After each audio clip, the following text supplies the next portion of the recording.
synthèse rapide à l'entame de ces travaux, parce qu'il ne s'agit pas pour moi, en ce moment, de donner des solutions à cette large problématique qui concerne la nouvelle gouvernance pour le régulateur que nous sommes. Monsieur le Président, de tout temps, de 12 minutes pour disserter sur cette question.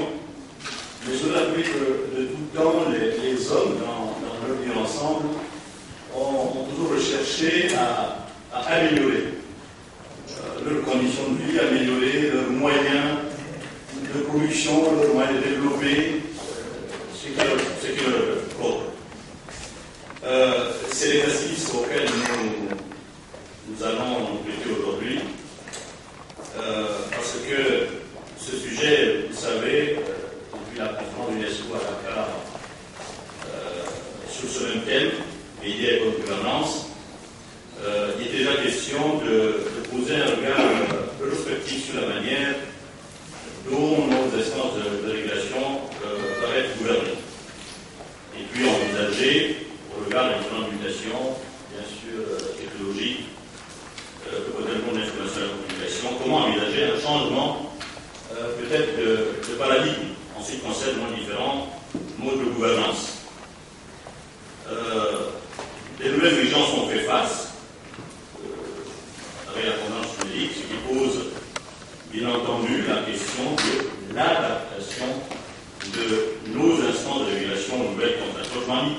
Comment devons-nous maintenant, dorénavant, gouverner nos instances dans un monde de l'information devient la chose du monde à mieux partagé, échappant ici quelquefois à la vigilance des régulateurs que nous sommes. Et dans nos pays, par expérience, non seulement il est difficile de réguler la presse écrite, mais il devient aussi très très difficile de réguler les médias en ligne, parce que nous ne contrôlons ni l'origine ni le lieu où cette information est fabriquée et tout est bien. C'est un long débat, mais les gens qui vont être après moi, peut-être au débat, nous allons jauger toute la thématique. Mais je voudrais simplement dire que le fait que Internet soit devenu un objet complètement internationalisé à outrance, nous voulons donc revoir le mode de gouvernance de la centre de régulation. Il est donc question, je pense, d'envisager de nouvelles rationalités juridiques, par exemple. L'argumentation, d'après les années 90, apparaît de nos jours archaïque. Elle répond plus aux exigences que requiert Internet et la numérisation.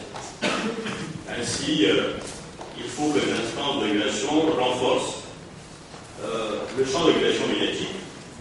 Et comme le dit à propos le professeur Pierre Fidel, la numérisation a amené l'ensemble de remise en cause de la réglementation des médias. On parle donc de l'évolution numérique. Et cette numérisation est un facteur favorisant de la mondialisation de la communication informatique. Définissant la gouvernance, Pierre Fidel souhaitait d'ailleurs que la gouvernance correspond à la manière d'orienter, de guider, de coordonner les activités d'un pays, d'une région, d'un groupe social ou d'une organisation privée ou publique.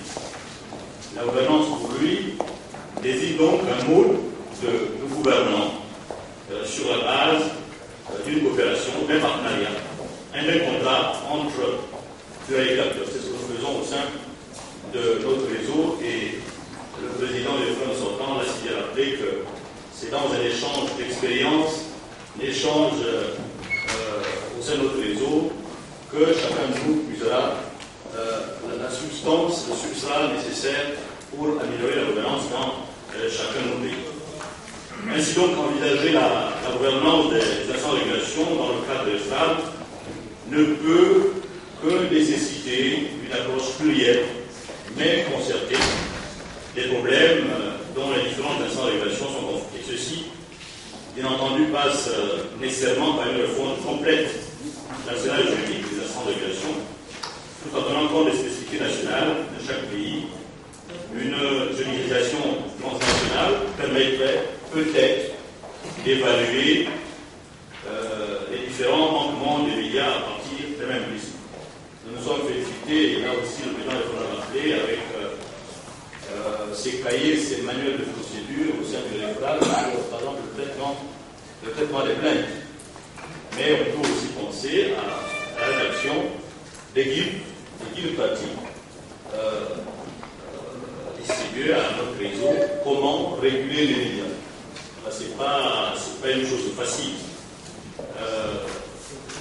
Déjà, cette complicité entre les politiques et les acteurs des médias fausse en quelque sorte le débat.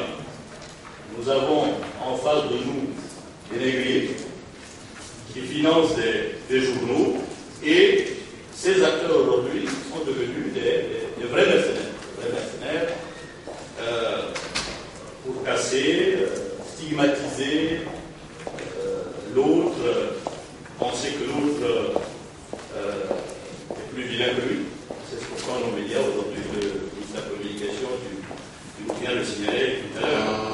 C'est pas donc évident pour le régulateur, à la fois, malheureusement à la fois, on proche de l'opposition ou accusé de ne pas bien soutenir le pouvoir. Et l'opposition pense soutenir le pouvoir, mais le pouvoir pense que vous ne le soutenez pas. C'est tellement dilématique, cornélien, de se mettre là à faire son vrai boulot qui est celui de réguler.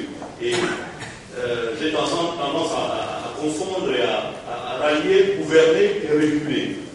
Parce que gouverner et réguler ont, à mon avis, quelque chose de commun.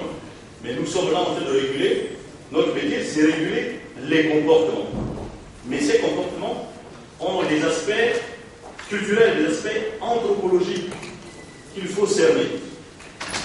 C'est pas la même manière que notre collègue du CSA en Belgique ou en France régule les médias, c'est pas la même manière dont nous en Afrique nous régulons les médias.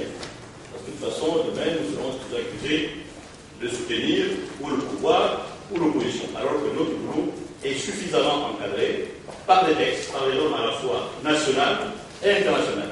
D'autant que certains de nos institutions sont consacrés par les normes nationales, donc les constitutions. Et le boulot, ensuite, quand le du Gabon, ce boulot n'est fait qu'en fonction des textes qui réglementent le fonctionnement du régulateur, mais aussi l'exercice de son magistère. Mais est-ce que nous trouverons des solutions parce qu'il faudra un guide pratique de tout le monde? Ça me paraît presque utopique parce que nous avons des spécificités, nous avons des particularismes culturels qui fait qu'on ne régule pas de la même manière en France qu'au Gabon. Autant de questions, Monsieur le Président, que nous nous posons, parce que c'est important dans la vie aussi des hommes de se poser des questions et tenter de trouver des solutions, des esquisses de solutions. Il faut donc retenir que à chaque époque c'est problématique et à chaque problématique c'est solution, Monsieur le Président. Et si les autoroutes de la communication se développent de façon exponentielle et si nous voulons continuer à jouer pleinement notre rôle régulateur, il est plus qu'urgent que nous adaptions peut-être nos méthodes de régulation aux contraintes que requiert la numérisation et l'indemnisation d'Internet, tout simplement pour dire. Pour faire face à ces tas de choses, l'implémentation nationale s'avère extrêmement limitée, donc inopérante. C'est pourquoi je suis favorable pour un renforcement des moyens de surveillance et une législation qui soit commune à tous les États entiers de femmes. Dans tout le monde, on n'a pas le choix. Cette mutualisation des efforts s'impose dorénavant. Et nous, si nous voulons remplir la mission de régulateur d'affaires. Cependant, voilà, brièvement, je connais votre rigueur sur le temps. Je crois avoir fait 10 minutes, pas 12, pour laisser le temps aux autres de pouvoir avancer. Et si cela est nécessaire, je reviendrai